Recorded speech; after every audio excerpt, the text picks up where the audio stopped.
This is the Track and Field Report. To have such a fine... Right, that's right. So, The elites of distance running were gathered in New York City Central Park on Sunday as the United Airlines New York City Half Marathon was on course for its 10th edition.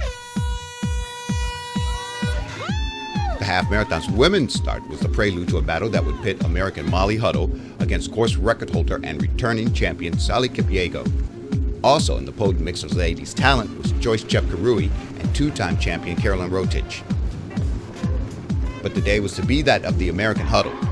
Huddle never relented the lead despite being challenged numerous times by the vigilant Chepkarui.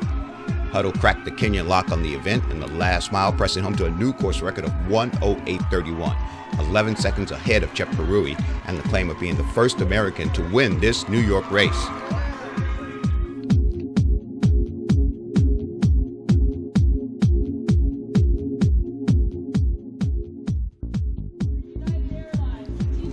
The separate men's and mass start of more than 25,000 runners would feature two Kenyans out of an international field that included Juan Luis Barrios from Mexico, the current world-leading 5,000-meter runner Aaron Gabias of Germany, and of course Mev Keflezighi.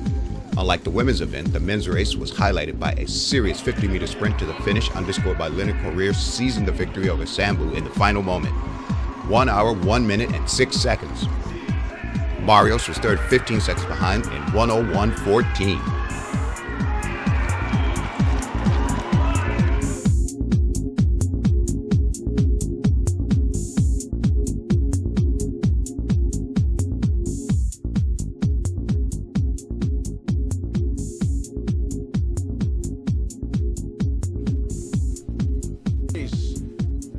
Down to the start line. Meanwhile, a few hours later on the other side of the continent, the 30th edition of the Asics Los Angeles Marathon was on schedule.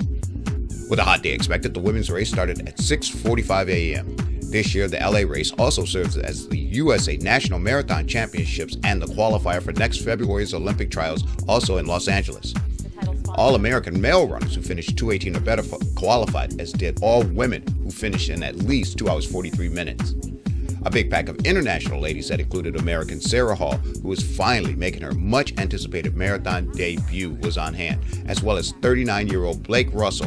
However, Hall would not be much of a factor, dropping off the pace early and eventually finishing in 22nd place, posting a marathon debut of 2 hours 48 minutes.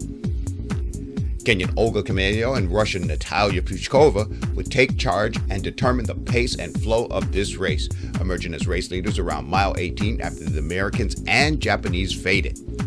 But it was mile 21 where the Kenyan Kameo put an end to the guesswork and pulled away from Pushkova in the meters that mattered the most, taking the win in 2 hours 34 minutes 10 seconds. Kameo becomes only the second Kenyan female to win this race.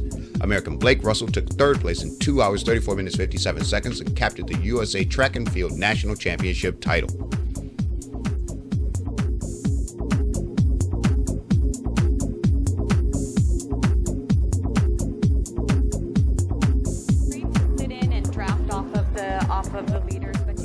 The men's race started at 71-degree heat 10 minutes after the women.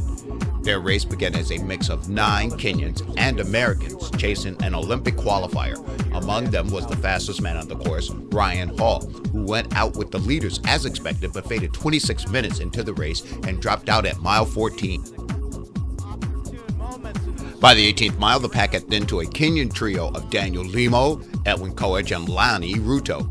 But by the 23-mile mark, it was all Limo who was able to pass the fading Koech, take a commanding lead, and claim the $25,000 payday in 2 hours 10 minutes 36 seconds. Ruto, almost 2 minutes behind, was able to claim second place in 2 hours 12 minutes 43 seconds.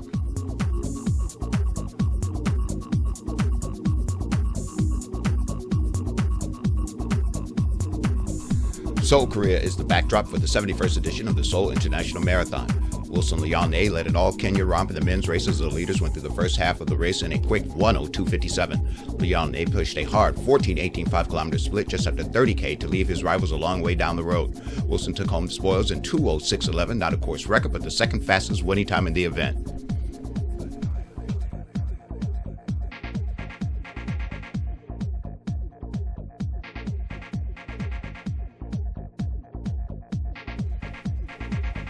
The Zurich Barcelona Marathon was also on tap this weekend as more than 15,000 people were on hand to take part in this year's event. The 37th edition of the race did not produce the elite names, however, elite course times were recorded on the difficult course. The runners took off under cool 7 degrees centigrade conditions, maintaining a quick pace. A big pack of East Africans and Spanish hopefuls crossed the halfway mark at 1:04:43 and the 25-kilometer mark in 1 hour 30 minutes 17 seconds. That was course record pace.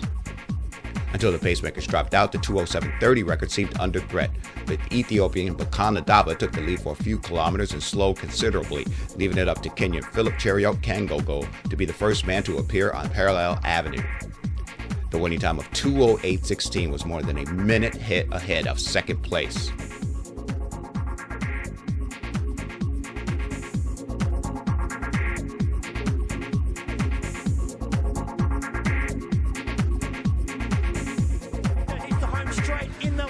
Let's take a look at the track.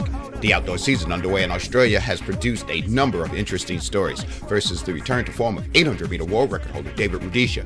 After suffering through injury through most of 2014, Rudisha grew to a 2015 season debut winning performance of 1:45:01.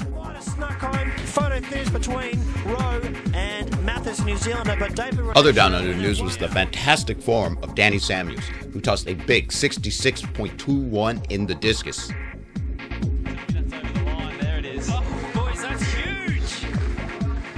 However, the big news was the loss of form of Olympic champion Sally Pearson. Pearson suffered a rare loss on home soil as she was upstaged by rising 200-meter star Ella Nelson. The crowd at Sydney's Olympic Park was shocked by her flat performance as Pearson seemed to be on phenomenal form after a series of fantastic races during the last 2 weeks. But in this race, she started strong but faded for third, with Nelson winning in a personal best of 23.24 seconds. National 100-meter record holder Melissa Breen finished second. Breen in second, and in third was Sally Pearson. Bit of an upset in the women's 200 metres. That's all for now from Track and Field Report.